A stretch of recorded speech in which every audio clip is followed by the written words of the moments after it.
how do you come to this? Tell us about your learning lens. Well, that's a good question. I'm a psychologist by training and have been a psychologist for more than 30 years. And over the course of my career, I've come truly to understand that the foundations for learning and the foundations of development begin very early in life. And so I've made a commitment to, I think, not only the generation that we work with today, but for future generations, to focus my energies on helping young children during the earliest of the developmental periods, from birth to the first 5, 6, 7, 8 years of life. And I have believed for a long time, and I'm very, very committed to trying to do what I can to improve the quality of services, the breadth and scope of services, and the availability and the accessibility of necessary services, both educationally and developmentally, for young children. Excellent. So that's a very natural lead into. Oops. Uh-oh. So that's a very natural. Yeah, sure. Anything you want. The NAEYC, right? What do you do? Yeah, do here? that's exactly right. How does these two intersect so that your story connects with its? That's good too. NAEYC is an organization that was founded in 1926, and it was founded as the National Association for Nursery Education back in the early part of the 20th century. And through the years, through its nearly 80 years of existence, has come to become the world's largest organization focused on young children and families and the needs and challenges of young children and their families. Today, there are over 100,000 members of the National Association for the Education of Young Children. And the shared goal, the shared vision of those who are members of the association is to promote excellence in early childhood education, excellence in the services and programs that are available to our youngest children, as a way to give them a good foundation in life, a good start for their life, and a good beginning that will help them to succeed as they traverse not only the early years of the development, of their own development, but through their adolescence and adulthood as well. So that's what NAEYC is about. We're an organization where we have now about 400 plus local affiliated organizations throughout the United States. So our members are members both of the National Association as well as an organization related to us and part of us in their own community. And we do many different things. We're one of the world's largest and leading publishers of professional resources for those who work with young children throughout the nation and literally throughout the world. I think we're also known, though, as a real thought leader. The information that we provide and the thinking that we do, the way of creating a collaborative and shared understanding across many professionals in the field under the umbrella or rubric of the association, has enabled, I think, those in the field to express themselves in a communal kind of way about what the key issues are, what the important theories and constructs are, and where there's agreement across many folks in their thinking about young children.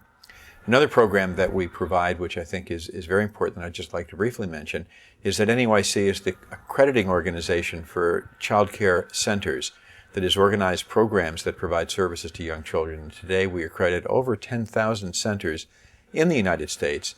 And again, it provided, I think, a very viable and important model for understanding what quality is in child care services. And that's been, I think, one of the other great contributions of the organization, is to define what quality is and to find ways to assess and evaluate quality so that parents and other caregivers of children can find programs that are of high quality. We have a very active website, and on a monthly basis we have over 5 million hits on our website by people who are searching for accredited programs or programs that meet our standards for quality. And so that too has been a very valued and I think respected program of the association, and a very special program. Excellent. Kind of rambling on, is that okay? That's kind of what you want. Okay. You can edit that down. First of all, get comfortable. I mean, the way That part's fine. I like having a piece on you, and I have a piece on the organization. I like having a piece Great. on your sense of the organization's priority. So that's really helpful. Good. Let's talk about one of the things that we're trying to help people to understand.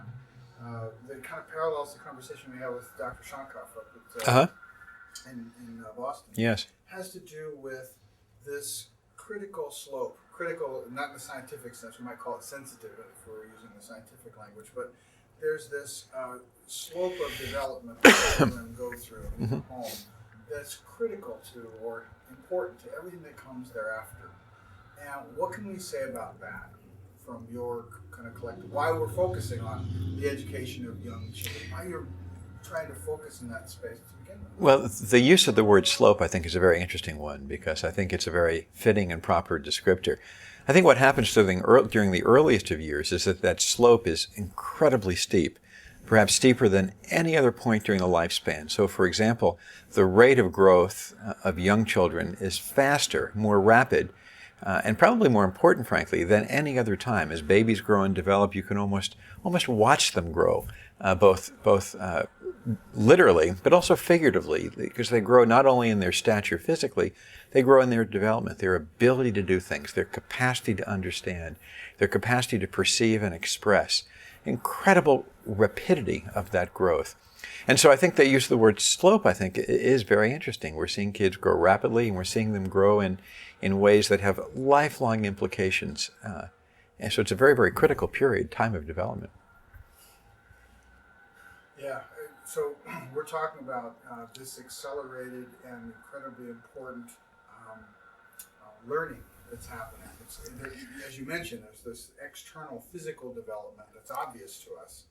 And for those of us that pay attention to cognitive science or neuroscience Right. development or psychological issues, we're clear that other things are going on. I don't know to what extent the population has really gotten how important this first 3-4 years are in terms of developing the cognitive and affective regulative foundations that so underlie what comes later.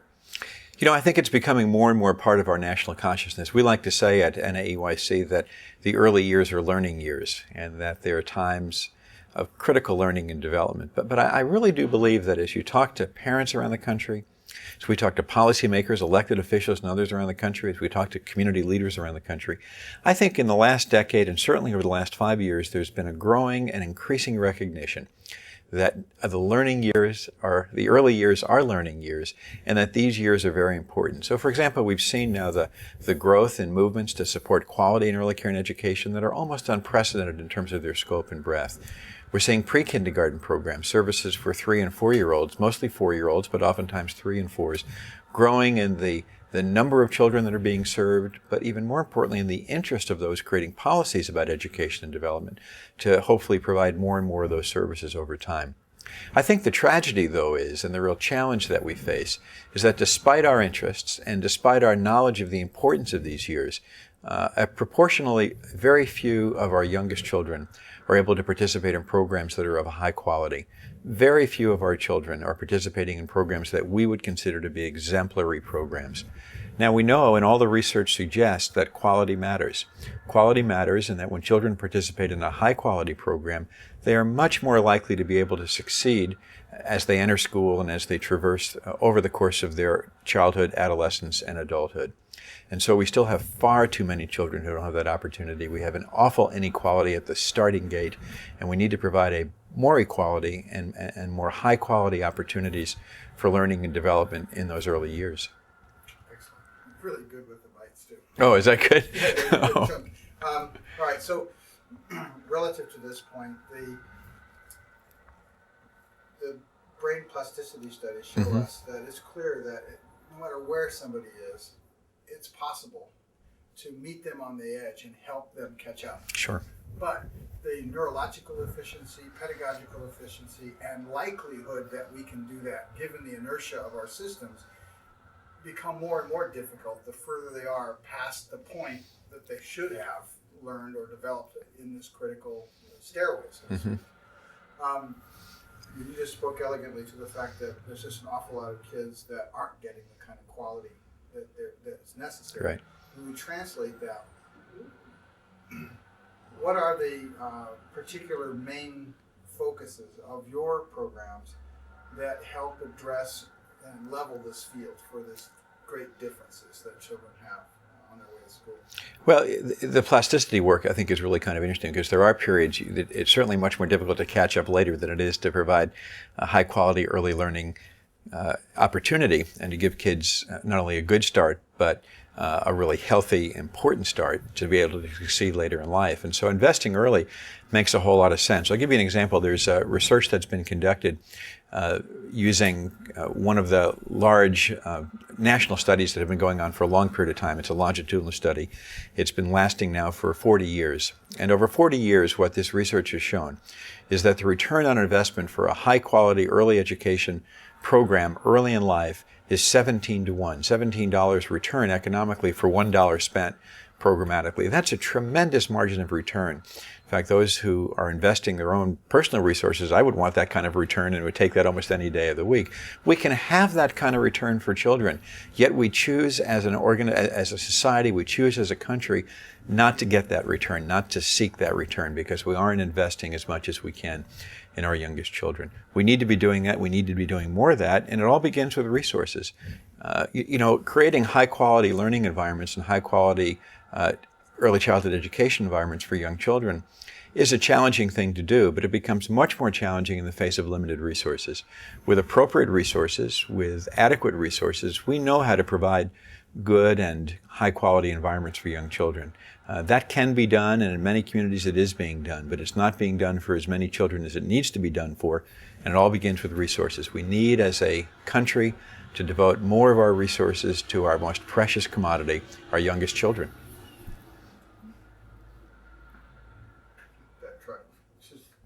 No, we got it. You get it? It was okay? That was great. Okay, good. Some of the things I wanted to get. I'm so grateful for our time. Oh, glad to do it.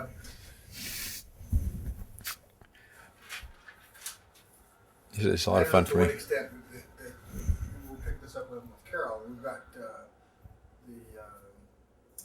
statistics from NAEYC suggesting that 84% of African American fourth grade children, 88% of African American fourth grade children are reading below proficiency. Mm-hmm. We've got the National Institute of Child Health and Human Development saying, among other things, that one of the first consequences of that lack of proficiency is that these children are blaming themselves. They think there's something wrong with themselves. They go into shame about it. We've got other people like Hart Risley showing that there's a really good pattern lock between what's happening in the home before they're 4 relative to language exposure and the affective dimensions connected to that language exposure and how well they do in that. And this is connected to $500 billion plus a year, and I mean, it's just massive. Right. And it's connected right back down to what you were saying. Yeah. Making the argument Right. that collapses and connects the dots on all these different layers to invest and think differently about Right. children. When you say that, that it's inequitable or that there's not enough children benefit from this kind of support and service, how many children are you reaching? Well, it's estimated there are about 13 million children a day in child care settings around the country, and it's estimated that those 13 million children, of those 13 million children, there are about 130,000 child care centers in the United States. That's exclusive of other care arrangements that exist, family child care homes, kin and kith care, that is, children being cared for by relatives. There's about 130,000 centers, child care centers, roughly speaking. We accredit about 10,000. So when you do the math, that's about 7%. That's a relatively low percentage of centers that have become accredited by NAEYC. Now, that's certainly one way that we define quality, and I think there are probably more than 10,000 high-quality centers around the country because our system, as it should be, is voluntary. But at the same time, it says to me that we have far too many settings for young children, far too many child care settings that are not of near enough high quality to provide the kind of benefits to children that they deserve. And the data is really clear. The single greatest predictor of inequality at the starting gate, inequality when kids enter the K-12 school system, is socioeconomic status. Children of poverty, children who come from families of limited means, are children generally who are not performing nearly as well as they enter the school system. We know that we have an opportunity to give these children an important and better start in life by providing them with appropriate high-quality resources in terms of early childhood development programs, early childhood education programs. We have that opportunity. It literally is foolhardy not to take that opportunity. As a nation, as a society, as a civilization, it's something not only should we do, it's something that we must do. It is critical for us to do that for today's generation and the generations that will come tomorrow. Essentially the most profound and the most practical. Yeah, it's most profound. It's just, and it makes good economic sense. When you look at the economic data is so overwhelmingly compelling that we as a society could in effect provide children with opportunities to succeed, or we can not provide them with opportunities that allow them to succeed, and oftentimes they fail. And that failure is not only a cost to them individually, and it certainly is. It's not only a cost to their families, and it certainly is, but there are tremendous costs for society. And the preventive notions around early childhood education are so compelling that there are ways to go about appropriately providing services to young kids that help us to get out of this very, very difficult conundrum societally. And this, I think this field provides very important possible solutions to those problems. So we've got institutional inertia. What else why are we dragging our feet? I mean, we've got this economic work. We've talked on the phone about Heckman and Rolnick and others that are working together to make a very compelling mathematics case. And by the way, if you'd like to the extent you're comfortable or familiar with that, give us some sketch of your overview of it, that'd be great. Sure. But we've got that. We've got the neuroscience saying what it's saying about wiring and firing and plasticity and critical sensitive periods of development. And we've got educational data. I mean, it's clear that some significant part of what we're doing in K through 6 is trying to very expensively and inefficiently compensate for variations of where children are at coming into this. Why? What is it going to take for us to come into some different understanding that radiates through our society and starts to honor children in a different way for everybody? Yeah, I think that's the absolutely correct question. I think it takes a different kind of consciousness about these issues. I think it takes political will. I think it takes societal will as well. Every child deserves a good start in life. When I talk to parents, and I talk to parents almost every day, whether I talk to a parent who is the CEO of a Fortune 500 company, or whether I talk to a parent who's living in poverty, they want the exact same things for their children. They want their children to have a life at least as good as theirs, if not better. They want their children to be well educated, and they want their children to be happy and to succeed. Every parent wants that for their children, and it's the right thing for parents to want. I think we need to further mobilize parents and those who care about kids and those who understand the challenges that we face as a community and as a nation, and to create the political will so that the challenges of the past can be put behind us and we can look forward to providing every child with a good start. It's going to take a reallocation of resources. We have programs like the Head Start program that's serving right now only 6 in every 10 eligible children in this country. We have programs like Early Head Start, providing a head start to infants and toddlers throughout the country, and there's funding available only to provide services to less than 5 out of 100 eligible children. These programs need additional resources. We have to, as a society, we have to, as a nation, make the decision that this is one of our priorities. What better priority than could there be than to help our children to succeed? What better priority is it for them, and what better priority is it for our nation? Excellent. Would you care to do us the economic? Oh, a piece on Rolnick? Sure, yeah. We'll just dovetail. Yeah, no, I can sort of talk about that a little bit. I think it certainly is I greatly respect the fact that there are folks who are from beyond the field of early childhood education, who are from beyond the fields of developmental psychology and education and related fields, who are from the fields of economics, who are from the fields of social welfare, from the fields of public policy, who are coming together with the voice of a choir to say that these are very, very important issues. We have a senior economist at the Federal Reserve, for example, who is leading, I think, an effort within the economic community, as well as other economists working together with him, to say that these are important questions that deserve not only our attention, but they deserve our investment of resources. And so I think that is a very, very good direction that I see being taken, is a collaboration between educators and psychologists and human services professionals and those who've traditionally been involved in the education and care of our children, with other folks who traditionally have been sort of on the periphery, who now see it as part of their own personal mission, with their own personal sense of zeal, to create programs, policies, and opportunities to further provide the resources necessary to serve young children and their families, because it's the right thing to do, and it's what we need to do in order to give children the right kind of a start in life. Is that good? Final thing. Oh, sure. Final thing. This is fun. Go ahead. If you could say, how many children need help? I mean, there's some children, because of the circumstances of their birth, whether we get to them or we don't get to them with this service or that service isn't, how many children, numbers, need help, and how many are getting help collectively in your view? Well, I think the question of how many children need help, I'd like to answer a little bit differently. I think every child can benefit from, and every child should have the opportunity to benefit from a high-quality early childhood education, a good start in life.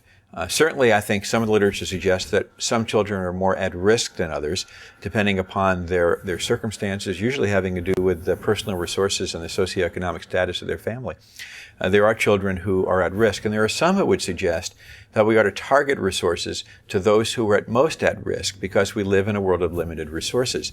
It's my view that we need to find the resources so that every child is a target of our goodwill and every child has the opportunity to participate in these programs.